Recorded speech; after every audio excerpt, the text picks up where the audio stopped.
I'm Brittany Krajek. I live in Saskatoon, Saskatchewan. I am unemployed due to my illness. My name is Emma. I'm a 19-year-old university student. In 2022, I had my first diagnosis of a spinal CSF leak, and since I've been trying to manage everything that comes with that. Hi, my name's Ingrid, and I'm an elementary school teacher in Ontario, Canada.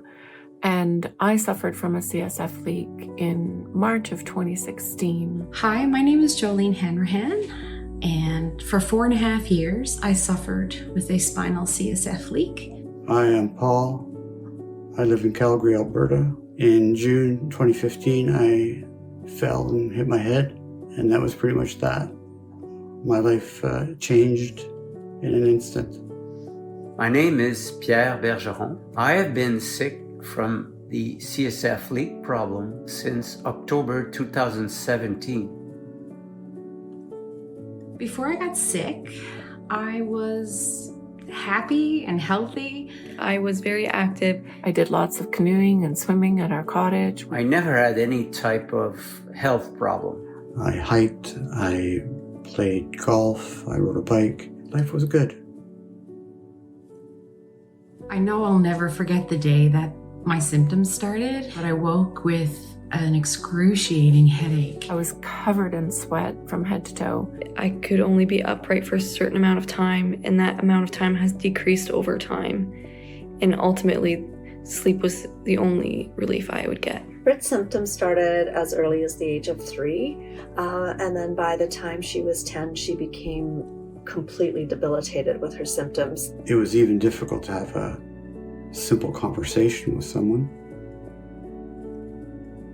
I really do believe if things had been caught earlier, we could have probably been more successful in preventing all of the things that have happened to her. It took 4 years to finally get a diagnosis of SIH. I had 9 blood patches over 4 suspicious sites. They helped a little, but not a lot. So we moved on to DSMs.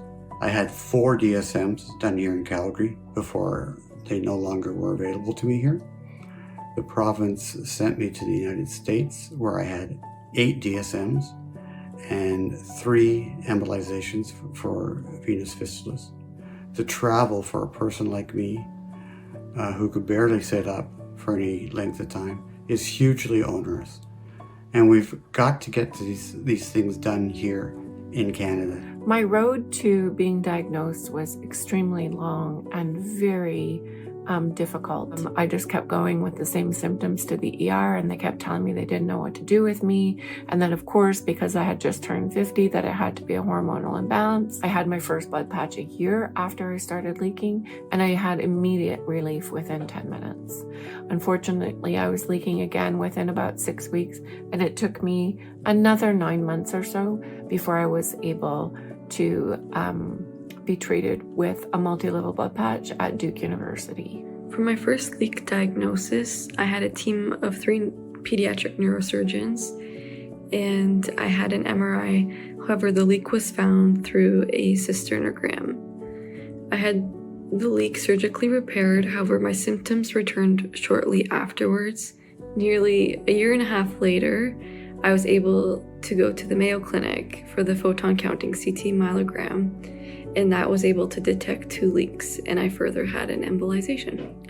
And currently, my symptoms have returned since the embolization, and I am continuing to decline with less upright time and more intense headaches and spinal pain. That was definitely one of my biggest obstacles, was just having access to healthcare. It wasn't until Duke treated me, they ended up doing 4 multi-level blood patches and used fibrin glue. I walked away unsure if it was going to work, and I'm just so happy to be here today, 2 years and 2 months later, to say that it did. In my case, it was very fast. I've had the formal written diagnostic within 2 weeks, which is a miracle. I think so. The location of my CSF leaks was a nightmare. It took almost 5 years to get the exact location of my 2 small CSF venous fistula. I've been fortunate to have such an incredible neurosurgeon and neurosurgery team who has always listened to me, reassures me, and has always told me that they'll never give up in fixing me. And I had help from the Spinal CSF Leak Canada organization.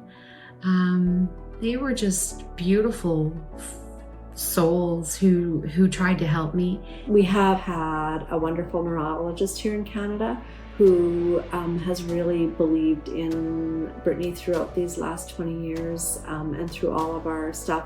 She's supported us very well and actually sent us down to the States in 2020 and currently looking at another referral out of country at this time.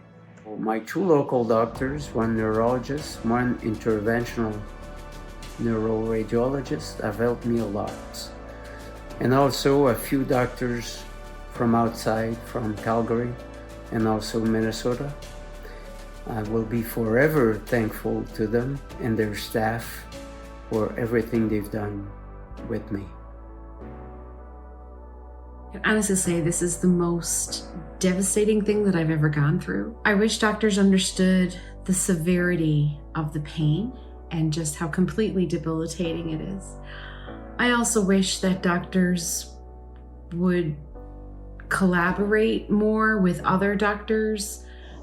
I think the biggest thing is please, please, please don't give up on your complex patients. Being a mother of one of those patients has been heart-wrenching.